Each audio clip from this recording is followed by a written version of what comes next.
સુરત હીરા ઉદ્યોગમાં આર્થિક મંદીના કારણે રત્ન કલાકારોની હાલત કફોડી બની છે। રત્ન કલાકારોની હાલત કફોડી થતા વર્કર યુનિયનની ચીમકી। વર્કર યુનિયનના ઉપપ્રમુખ ભાવેશ સાથે ખાસ વાતચીત કરવામાં આવી।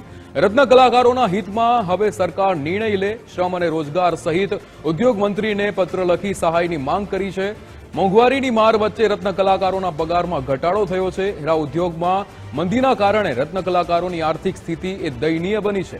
રત્ન કલાકારો અને પરિવાર માટે આર્થિક સહાય ચૂકવવા માંગ કરાઈ છે। રત્ન કલાકાર કલ્યાણ બોર્ડ શરૂ કરવા પત્ર થકી રજૂઆત કરાઈ છે। ડાયમંડ સિટી સુરતમાં જે હીરાને ચમક આપવાનું કામ રત્ન કલાકારો કરે છે તે રત્ન કલાકારોની હાલત છેલ્લા 2 વર્ષથી ખૂબ જ દયનીય બની છે અને તેને લઈને સુરત ડાયમંડ વર્કર યુનિયન દ્વારા રાજ્યના મુખ્યમંત્રીને પત્ર લખી અને રત્ન કલાકારોના હિતમાં નિર્ણય લેવા અને આર્થિક સહાય ચૂકવવાની માંગ છે તે કરવામાં આવી છે। સુરત ડાયમંડ વર્કર યુનિયનના ઉપપ્રમુખ ભાવેશ ઠાક આપણી જોડે જોડાયા છે। સીધી વાત કરીશું તેમના જોડે। હર્ષભાઈ, કઈ રીતની રજૂઆત કરવામાં આવી છે, શું પ્રતિસાદ મળ્યો છે? રજૂઆત અમારી જે જૂની માંગણીઓ છે, માંગણીઓને લઈને રજૂઆત છે। રત્ન કલાકારને જે 2 વર્ષથી મંદીનો માર સહન કરી રહ્યા છે, છેલ્લા 3 દિવસની અંદર એક હીરા દલાલ, એક હીરા કારીગરની રત્ન કલાકારની પત્ની અને હીરા ઘસતો કારીગરે છેલ્લા 3 દિવસની અંદર લગાતાર આ ઇન્ડસ્ટ્રીઝમાં સુસાઇડ થયા છે।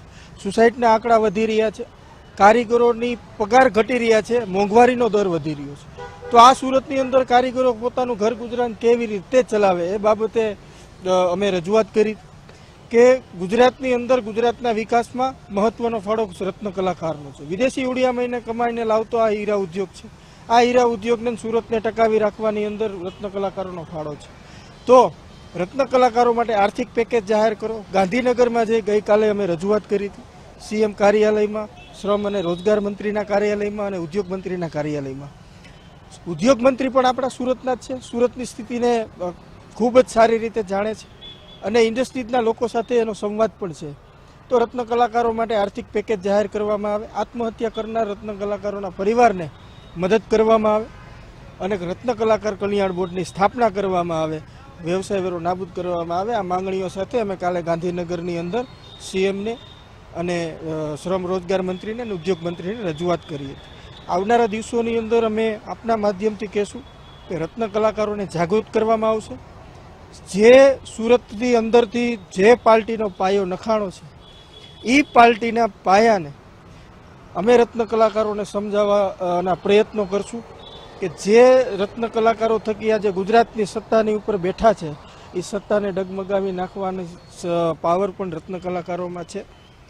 તો આવનારા ઇલેક્શનની અંદર આ રત્ન કલાકારોને કોની સાથે રહેવું અને કોની સાથે ન રહેવું એ રત્ન કલાકારો નક્કી કરશે। અમે એને પરિસ્થિતિથી વાકેફ કરાવશું। આવનારા ઇલેક્શનની અંદર તેનું અલગ પરિણામ જોવા મળશે તેવી પણ ચીમકી છે તે સુરત ડાયમંડ વર્કર યુનિયન દ્વારા આપવામાં આવી છે। કેમેરામેન અક્ષય પાટેલ સાથે રાકેશ બ્રહ્મભટ્ટ, ગુજરાત ફર્સ્ટ, સુરત।